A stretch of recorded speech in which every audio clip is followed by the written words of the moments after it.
जब बात जिंदगी के इन पहलुओं की आती है तो शब्दों का इस्तेमाल सिर्फ शब्द विज्ञान के अनुसार नहीं होना चाहिए। आपने कहा मैं बहुत कंफ्यूज्ड आत्मा हूं, पर आत्मा कभी कंफ्यूज नहीं हो सकती। आप एक कंफ्यूज्ड मन है। इस शब्द को ठीक करना इतना जरूरी क्यों है? क्योंकि अगर आप इन दोनों में फर्क नहीं समझेंगे, मान लीजिए कि आप अपने डॉक्टर के पास गए क्योंकि आपको हृदय समस्या है और आपने कहा डॉक्टर मेरे लिवर में कुछ परेशानी है। वे किसी और चीज का इलाज कर देंगे, है ना? है ना? इसलिए बहुत जरूरी है। प्रश्न केवल अर्थ विज्ञान का नहीं है, बाल की खाल खींचने की भी बात नहीं है। यह बस ऐसा ही है। आपको हार्ट प्रॉब्लम है लेकिन आप लिवर के डॉक्टर के पास चले गए। ऐसे कोई समाधान नहीं निकलेगा क्योंकि ऐसे परेशानियां और बढ़ जाएंगी। क्योंकि वैसे भी अगर एक बार आप वहां गए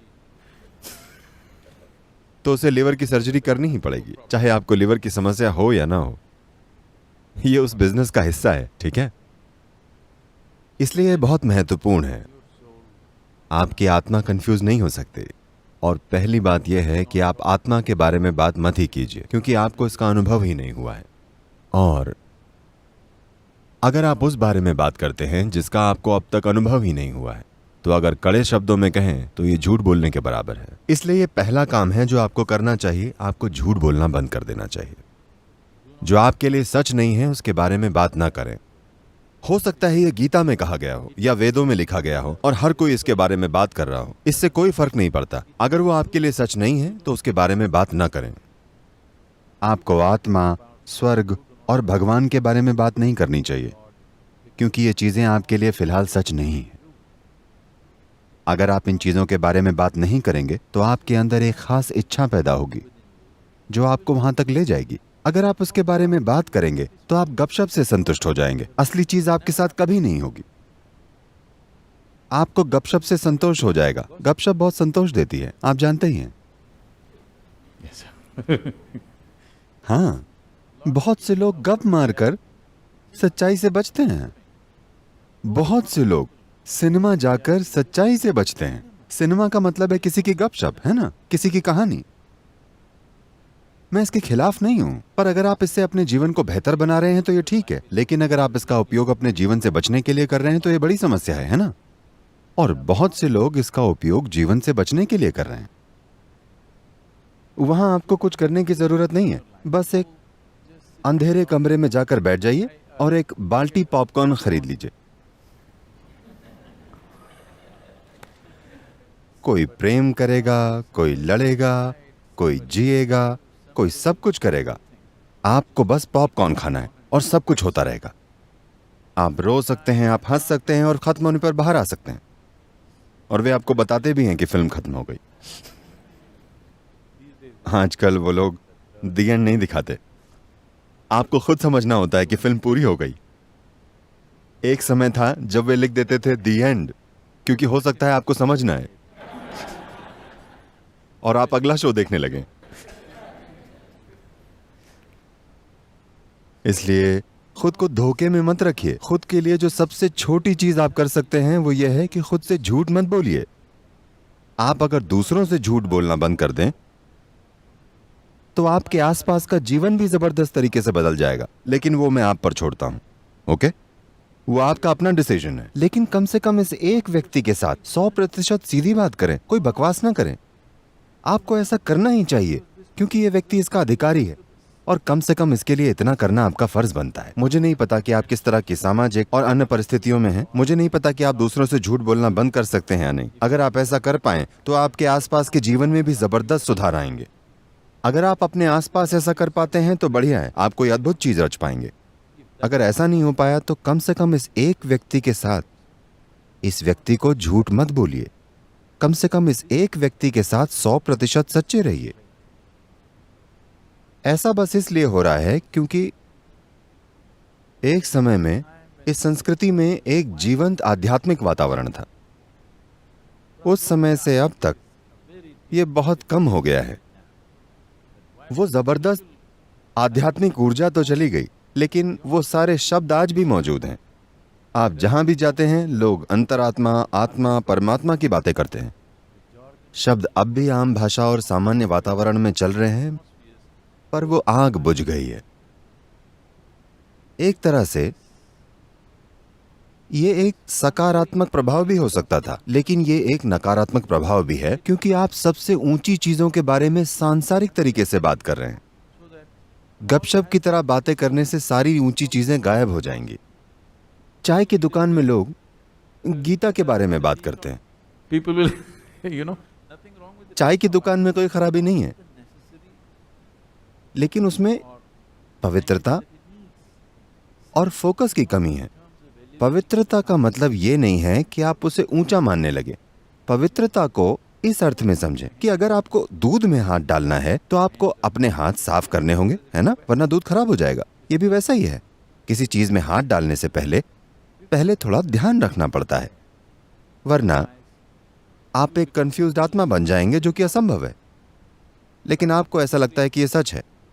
मन कंफ्यूज्ड हो सकता है, मन सिर्फ कंफ्यूज्ड ही हो सकता है। अगर किसी का मन स्पष्ट है तो वो इंसान कट्टर होगा। क्या आप समझ रहे हैं? मन का स्वभाव ही भ्रम में रहना है। यही इसकी सुंदरता है। वो हमेशा भ्रम में रहता है क्योंकि वो कुछ भी समझ नहीं पाता, लेकिन ये सब कुछ इकट्ठा कर सकता है और उस पर विचार कर सकता है लगातार। आपके तार्किक मन का यही स्वभाव है। आपका मन हमेशा कंफ्यूज्ड ही रहेगा अगर आप एक ही दिशा में सोचने वाले मूर्ख या फिर कट्टर नहीं है। मन हमेशा भ्रम में रहेगा। मन का भ्रम में होना अच्छा है। अगर आप अपने मन को संभालना जानते हैं, अगर आप अपने मन को व्यवस्थित करना जानते हैं, अगर आप चेतन रूप से अपने भ्रम की मात्रा को जबरदस्त रूप से बढ़ाना जानते हैं, अगर आप जागरूक होकर अपने भ्रम को संभालना जानते हैं, तो मन एक बहुत ही उपयोगी औजार है। अगर आप ऐसा मन चाहते हैं जो भ्रम में ना हो, तो आप दिमाग की सर्जरी करवा सकते हैं। आधा दिमाग निकलवा दीजिए, फिर भ्रम चला जाएगा, सब साफ। आप जितने बुद्धिमान हैं उतना ही हैरानी का भाव होगा, उतने ही आप हर चीज को लेकर भ्रम में होंगे। आप जीवन को जितनी गहराई से देखेंगे उतने ही भ्रम में पड़ जाएंगे, और ये अच्छी बात है। सिर्फ ऐसा इंसान जो किसी चीज पर ध्यान नहीं देता, जो बस एक तरीके से देखता है, उसे हर चीज के बारे में पक्का विश्वास होता है। अगर आप ऐसा करते हैं, आप या तो मूर्ख होंगे या फिर कट्टर, और इन दोनों में ज्यादा फर्क नहीं है। इसलिए अभी आपका दिमाग कंफ्यूज है, क्योंकि यही दिमाग का नेचर है। आपको सीखना पड़ेगा कि आप किस तरह से कंफ्यूजन का फायदा उठा सकते हैं। अगर आपका दिमाग कंफ्यूज नहीं है तो इसका मतलब है कि यह लगातार ठीक से काम नहीं कर रहा है। यह एक ठहरा हुआ दिमाग है। आपका दिमाग एक कंक्रीट ब्लॉक बन गया है जो हर चीज के बारे में निश्चित है। नहीं तो लगातार आप ज्यादा से ज्यादा जानकारी ले रहे हैं तो यह हमेशा कंफ्यूज रहती है, क्योंकि यह हमेशा उससे अधिक सूचनाएं प्राप्त कर रहा है जितनी ये कर सकता है। बहुत सारी सूचनाएं, इतनी ज्यादा सूचना। अगर आप देखें, अगर आप इस कमरे की चीजों को थोड़ा ध्यान से देखेंगे तो आपको ऐसी चीजें दिखेंगी जिनके बारे में आपने कभी नहीं सोचा होगा। आप समझ रहे हैं? अगर आप बस किसी एक चीज को देखें तो ऐसा होने लगेगा। बात बस इतनी है कि लोग बस ऐसे देखते हैं और उन्हें कुछ नजर नहीं आता। अगर आप किसी चीज पर अच्छे से ध्यान दें तो आप देखेंगे कि एक सरल सी चींटी जीवन भर आपका ध्यान अपनी ओर खींच सकती है। उसमें इतना कुछ है। तो आसपास की हर चीज पर अगर आप भरपूर ध्यान दें तो आपको इतनी जानकारी मिलेगी कि किसी का भी मन उसे समझ नहीं सकता। जो मन ध्यान नहीं देता उसे ही लगता है कि उसे सब पता है। ध्यान देने वाला मन ब्रह्मांड की हर छोटी सी छोटी चीज के बारे में भ्रमित होता है, और ऐसा ही होना चाहिए। आपको भ्रम से दुखी नहीं होना चाहिए। आपको समझना चाहिए कि अगर आप हमेशा भ्रम में हैं तो आपकी बुद्धि काम कर रही है। हाँ, तो जब आप अपनी आत्मा और मन को अलग अलग कर लेते हैं वैसे आपके अनुभव में तो आत्मा का अस्तित्व ही नहीं है। आप देखेंगे कि मन को हर दम हर दिशा से बहुत सी चीजें मिल रही हैं, हर समय, जागते हुए और सोते हुए भी। हमारी 5 इंद्रियां हमेशा अनुभव करती रहती हैं।